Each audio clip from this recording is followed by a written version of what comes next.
Златко Пенков и пари. Прв Златко Пенков. Почитувана подпредседателке, почитувани колешки колеги пратеници, почитуван министер, денес на седница на Комисијата за европски прашања е предлог на закон за данок на солидарност. Не треба да спомнуваме повеќе пати, се работи за предлог законско решение кој оди по скратена постапка со европско знаменце, иако сите ние очекувавме дека и потребно е матичната комисија да биде Комисијата за финансирање и буџет. Она кратко, ако може да се нарече експозе, разбравме од почитуваниот министер дека станува збор за вонреден данок, дека се работи за така наречен антикризен данок, дека не е неутрален и дека се запазени принципите на солидарност. И дека треба да точно и транспарентно да се знае зашто точно ќе бидат наменети овие средства. Од она што го има во самото предлог законско решение, нотирана е енергетската и ценовната криза, а претходно и економско-здравствената криза. Нотирани се нарушувањата на глобалниот пазар, кои што според поднесувачите на ова предлог законско решение не ја одминуваат и Република Македонија и дека на вразбаза на сите тие случувања на глобалниот пазар доаѓа до дисбаланс на понудата и побарувачката, превасходно во делот на храната и секако на енергентите. Исто така се забележува и дисторзија на пазарот во услови на криза, кое што е оценета како неминовна.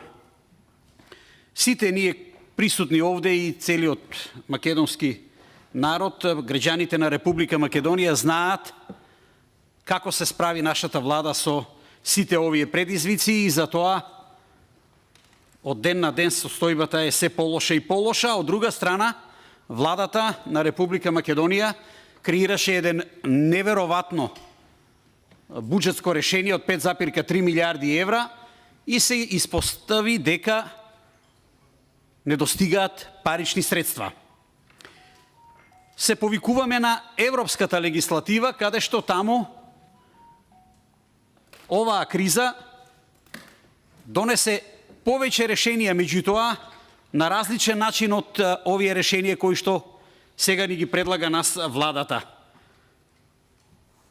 Дали е најважно сега да се земат парите, а самите да не знаеме како и каде ќе се искористат и кој ќе има бенефит од тие средства? Најпросто кажано, со ова предлог законско решение, владата сака да се представи како модерен Робин Худ. Сака да земе пари од оние компании кои што оствариле екстра профит. И тие средства да ги подели на групи на луѓе на кои што им е потребна. Меѓутоа не е дефинирано точно кои групи на луѓе ќе бидат офатени. За да бидеме уште појасни, од тие што треба да се земат парите, добивме, сите ние го имаме пред нас, писмото адресирано до председателот на Собранието на Република Македонија, господинот Талат Джафери, од Стопанската комора, односно клубот 100, каде што на најексплицитен начин е кажано сето она што секој од нас треба да го има предвид кога ќе дојде моментот да се гласа за овој закон. Стопанската комора и компаниите кои што вработуваат над 6200 вработени годишно уплаќаат 105 милиони евра. Тоа се компании кои што го движат македонското стопанство.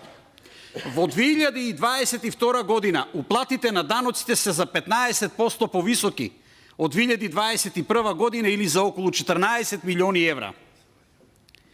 Нивната иницијатива е поддржана и од Советот на странски инвеститори.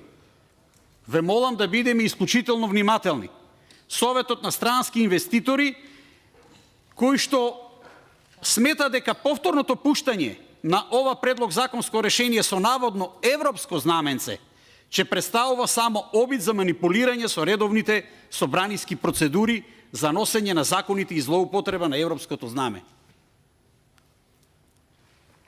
не водејќи воопшто сметка за аргументите на комората и стопанството, а водејќи се единствено од потребата и желбата за пополнување на буџетските дупки и неограничено трошење.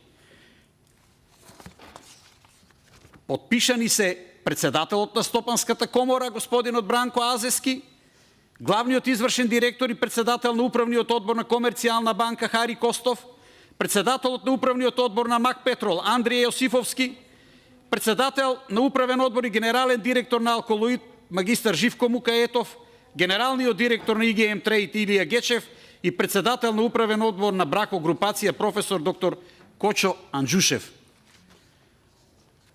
Тие оцениле дека единствената потреба е за задоволување на потребите на владата, кое што е ненаситна во трошењето на народните пари. Малку ли е буџетот од 5,3 милиарди евра? Исто така, она што е наведено дека е компатибилно со европската легислатива, регулативата на Европската Унија е за итна интервенција во врска со високите цени на енергијата. И таму строго, прецизно се знае тој данок од кого ќе биде наплатен. Воведувањето на данокот за солидарност е предвидено само и исклучиво само како можност. Овде нотирано е дека владата пред јавност и пратениците го представува донесувањето на Законот за солидарност како обврска за усогласување со европските регулативи.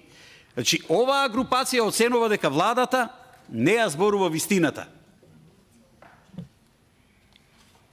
Препораката за воведувањето на данокот за солидарност согласно таа регулатива на Европската Унија се однесува само на предпријатијата од областа на суровата нафта, природниот газ, јагленот и рафинериите кои што оствариле екстра профит во делот на енергетската криза.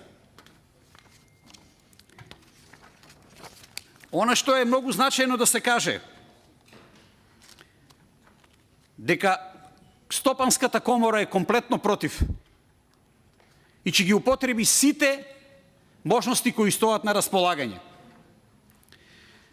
Исто така, ќе покрене соодветна иницијатива пред Уставниот суд за укинување на Законот на солидарен данок. А се надеваме, односно се надева дека и на секој, па макар и почетник на правото му е јасно дека доколку нема политички притисоци врз уставните суди, ваквиот закон не може да ја издржи уставната проверка.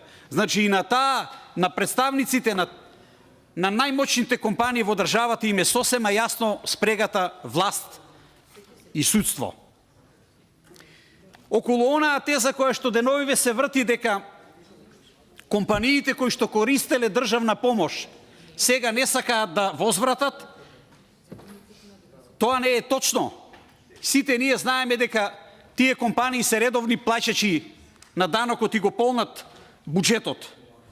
Меѓутоа, на нив и на сите нас сега не ни е јасно каде ќе одат овие пари кои што наново ќе треба одново сега како еднократно даночно оптоварување да ги задеси тие компании.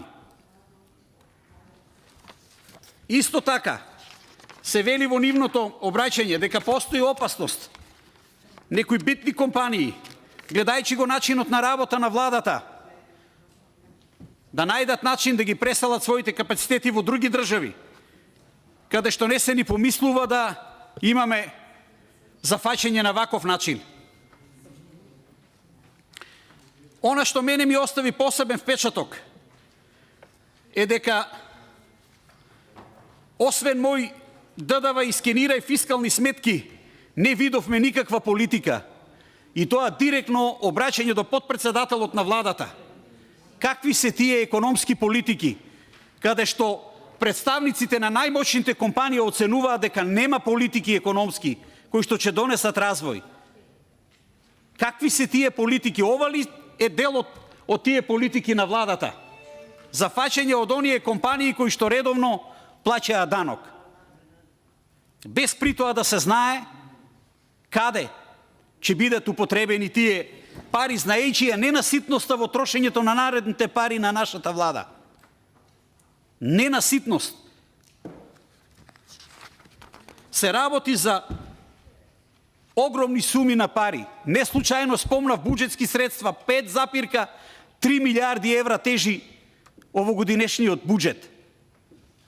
Колку пари се потребни на оваа влада да испорача било каков економски резултат, а тоа да не биде на штета на македонските граѓани.